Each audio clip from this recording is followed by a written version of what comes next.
A couple of weeks ago, I made a TikTok. I was giving up. There's a lot of reasons for this, but it boils down to the fact that I'm tired.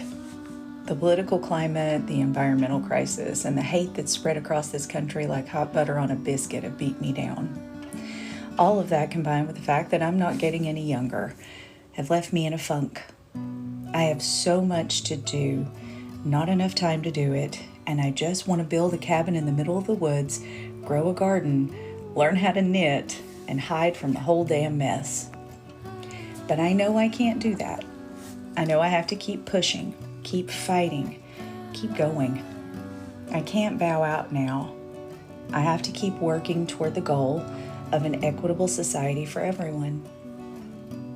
Hi, my name is Carol. I'm a former Southern Baptist, and I'm finding my way back to the practices of my ancestors, following the path that's rooted in my DNA. On this podcast, I'll share the history of the folk magic of the region and share my practice as I learn and grow in knowledge. We'll talk to people from all walks of life who follow different paths of spirituality, looking for the commonalities and the way we're more alike than different.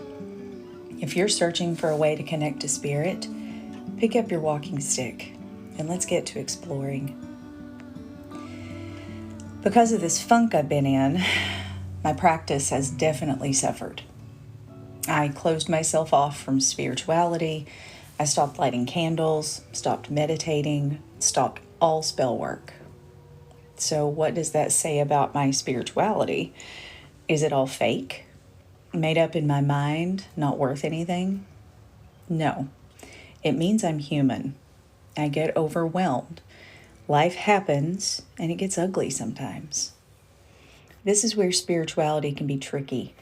I lived for 4 decades under the thumb of the Southern Baptist Church, where I was taught that prayer changes things, that if I believed in my heart, it would happen. I've carried that with me out of the church, and by doing that, I've missed the whole point of my witchcraft practice.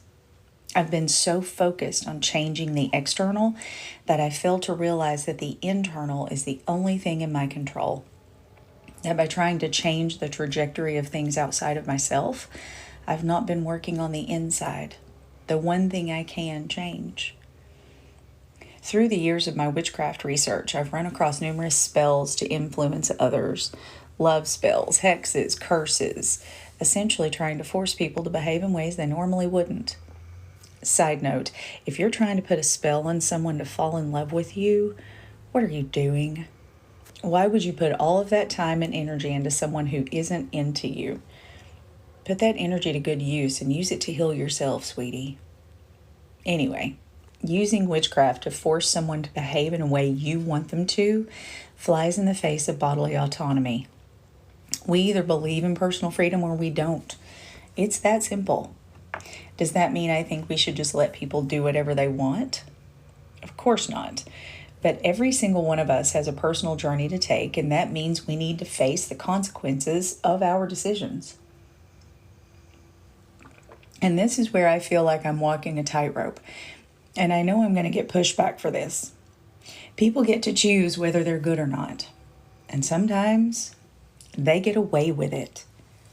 This may sound defeatist, but I choose to call it reality.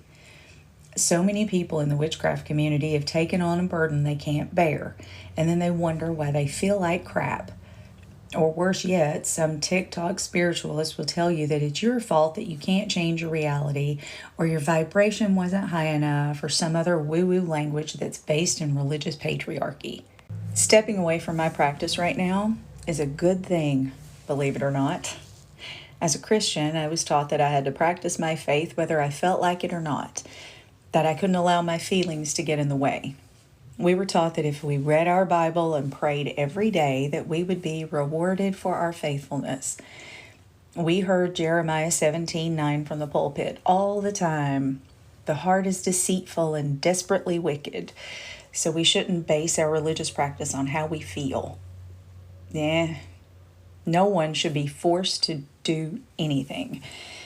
And that's doubly true for a spiritual practice. If you try to force yourself to your altar, it's only going to make you feel like you have no choice. And if there's anything I've learned about witchcraft, it's that choice is the center of it all. So by stepping away until my head feels right, I'm honoring my practice, not abandoning it. And here's the thing, when I'm out for my walks, I feel close to my practice. When I'm curled up in my chair with a cup of tea and a book, I feel close to my practice. When I'm playing with my dog or watching my kids play on the playground, I feel close to my practice. So maybe I need to refocus on what my practice really is. Maybe it's not an altar and tarot cards and candles. Maybe it's life. Maybe it's taking the time to notice every single minute around me. Maybe it's hearing the voice of intuition in my head and following it. Maybe it's noticing synchronicities. Maybe it's being thankful for the fresh air and sunshine. Maybe it's gazing at stars and watching bunnies hop across my yard. Maybe it's all of that. I say all the time that there's no right way to witch, but I've been forcing myself into someone else's image of what witchcraft is. People send me tons of videos on social media about spells we should be doing, astrology that we should be following, and signs we need to be noticing. Moon water, collective curses, abundance spells. The list goes on. And all of that is fine and dandy, but there's a part of it that's doing something we don't intend. It's distracting us. It's giving us an outlet to escape. Growing up Appalachian, we clung to the belief in the sweet by and by. Life in Appalachia is hard, and it's even harder for my ancestors who couldn't run to the grocery store to pick up a loaf of bread when they ran out. For those Scotch-Irish ancestors, they had to learn to do with what they had. They had to learn how to plant gardens in the rocky dirt of the hills. They had to survive the harsh winters and the violent summer storms. They didn't have a Dollar General down the road. So they labored to survive, and their religion developed to encompass that struggle. Their doctrine reflected the real pains of life on the planet, and they clung to the promise of an afterlife that would remove all of that. Folk magic evolved from this as well. The granny witches used their Bibles as incantations and paired those incantations with poultices and cures from the native plants of the hollers. Old wives' tales developed as a way to explain the unexplainable. Appalachian evangelical churches focus so much on the promise of the glorious afterlife that they wear their struggles of their here and now as a badge of honor. The worse off they are here means that heaven will be that much sweeter. It's imprinted on the DNA of Appalachia. The evangelical church is a death cult, obsessed with the struggle on earth in exchange for the riches in heaven. When my kids were in elementary school, my ex-husband and I wanted to pay for their school lunches for the year out of a bonus he got at work. It was about $350 for both kids. It would have been easier for us to budget that way, and it would have meant that we wouldn't have to worry if we forgot their lunch money for the day. We were ostracized for that. The rest of the parents looked down on us. My cousin taught at the school, so I asked her why the other parents were so rude to us, and she said that everyone believed that we were trying to flaunt our money and that we should have to struggle to come up with a daily dollar just like they did. She said it's the struggle that unifies them, and since we weren't struggling, we couldn't be considered part of them. Mind you, this was a bonus, and it wasn't even that big. We were solidly middle class and didn't have a lot for extras, but that didn't matter. The struggle was the point, and since we weren't struggling, we couldn't be part of them. We started homeschooling after that. But this is how religion has evolved in the hills and hollers of my home. The goal is to be as poor on this earth as you can, storing up treasures in heaven. The escapism that was necessary for my ancestors continued on and has now encapsulated an entire region. But what does that have to do with witchcraft? Humans will look for any avenue they can find to escape their current situation, and witchcraft, with its air of mysticism, is a perfect vehicle. It's an easy way to identify boogeymen, to find others to blame. We see this played out in every culture across history. The witch trials that dominated the world centuries ago were looking for someone to blame for failed crops, dying livestock, and famine. Witchcraft was an easy place to lay blame. And look, I understand that we all need a means to escape reality. We have to rest our brains and find a way to cope with the current madness. But by using witchcraft to avoid reality, we are causing harm. We're walking a thin line between spirituality and avoidance. How many videos have you seen of people swearing that Hecate has shown up in their yards in the form of a dozen crows?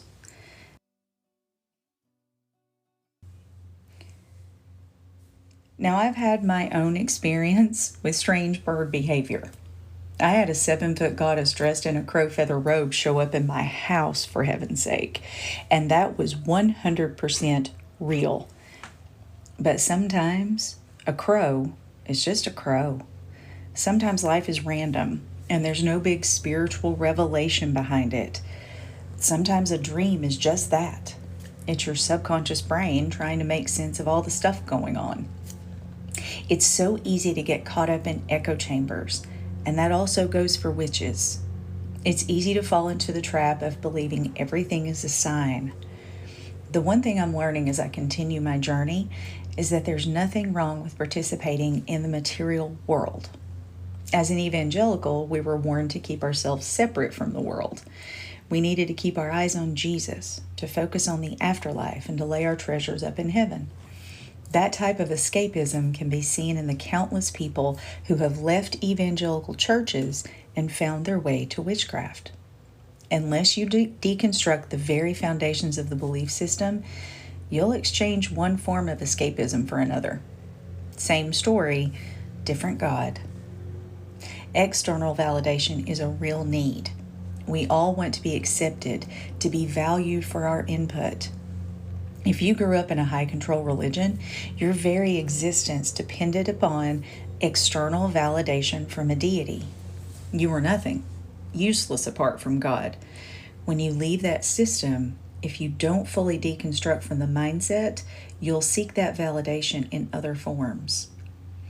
Humans also have a need to be special. We want to be able to set ourselves apart from the crowd, to be recognized as highly favored. In the spiritual community, that's culminated in the whole 3D versus 5D conversation. There's so much talk about reaching higher consciousness through meditation or connecting with other beings. Think about how many videos you've seen that talk about being star seeds. This is a way for people to feel special, to feel elevated. It's a middle school clique mentality. It's Rachel Weiner screaming, "You can't sit with us." It's people seeking out ways to separate themselves from the regular folk, to make themselves more powerful or more valuable. Have you ever read accounts of people's past life regressions? So many of them are convinced that they were key figures in historical events of the past. I'm not downplaying past lives, but if you believe you have connected with past lives and all of them played pivotal roles in their societies, you may be falling victim to the need to be special. History is filled with regular people who did regular things. We can't all be Cleopatra in a past life. Witchcraft is an inward experience that manifests in outward action. We get to know ourselves, our shadows, what makes us tick, and then we use that information in service to the planet. We pour our understanding into the plants that we grow, the dogs we take for walks, the house we clean. We allow our past to reveal to our present and reveal why we behave in the ways that we do. Witchcraft in the 21st century has become a marketable business, focusing on candles, charms, cards, and all kinds of knickknacks. There's nothing wrong with any of it. But to say that the only way you can be a witch is to cast spells is like saying the only way you can be a swimmer is to use the breaststroke. Think about a cord cutting. There is something so powerful about sitting in a dark room, a cord suspended between two candles, and watching that sucker burn. But where does the magic really exist? Is it in the candle's cord and flame? Or is it in you? You can perform a cord cutting in a meditation, visualizing the cutting of the cord. If you have a hard time visualizing, then light that bitch up. Either way, the magic is housed in you, in your mindset, in your being. The beautiful part of witchcraft is that the power it provides to you, not through ritual or spell work, but it's in the realization that you have the power to change your mindset. You have the power to learn and to grow. You have the power to heal, and you have the power to overcome. Intuition is a powerful thing. We can argue over whether that intuition comes from an outside source or from your own subconscious mind, but the result is the same. And when you learn to tune into it, when you spend time with yourself in the quiet and learn to listen, you are a mighty force. And if you need to perform spells to get there, that's absolutely fine. But don't discount the times when your gut is telling you something is wrong. Don't believe that the only way you can hear is to be in front of your altar. You can find your altar in a local park, or snuggling with your kids, or planting seeds in your garden. The whole planet is an altar. Do me a favor. Go to a park and sit under a tree. Don't think about anything. Just listen. The planet speaks to you through the wind, through the birds chirping. And then remember that you are part of all of it. The same building blocks that grew an oak tree from an acorn built you. We are intertwined, and once you realize that, it's impossible to forget. So my practice has evolved. I no longer force myself to sit at my altar where I try to meditate even when my brain is moving 1,000,000 miles a second. I journal, I read, I walk, I talk with friends, I clean my house. I pour intention into everything I do, and all of that is witchcraft. So I may not be casting spells and spending time at my altar, but I'm still a witch. And I can tell you that this is the most powerful I've ever been. I don't know where this podcast is heading. I know what I would like it to become, but I'm a one-woman show. I don't have the funding, the extra time, or the technical skill to make this podcast all it could be. For now, I'm going to use it to journal my thoughts and to pass on information I think you'll find useful. I'm also going to stop uploading on a regular schedule. That's part of listening to myself and trusting my intuition. If I'm constantly stressing over releasing an episode every 2 weeks, it becomes more about a schedule and less about the content. And that's not what I want. So, I'll keep recording, but I'll do it when it's needed. I'll keep building community, but we all have the responsibility to do that. Love on each other, listen to your gut, and plant a garden. Remember that witchcraft is practical and mundane, and sometimes a crow is just a crow.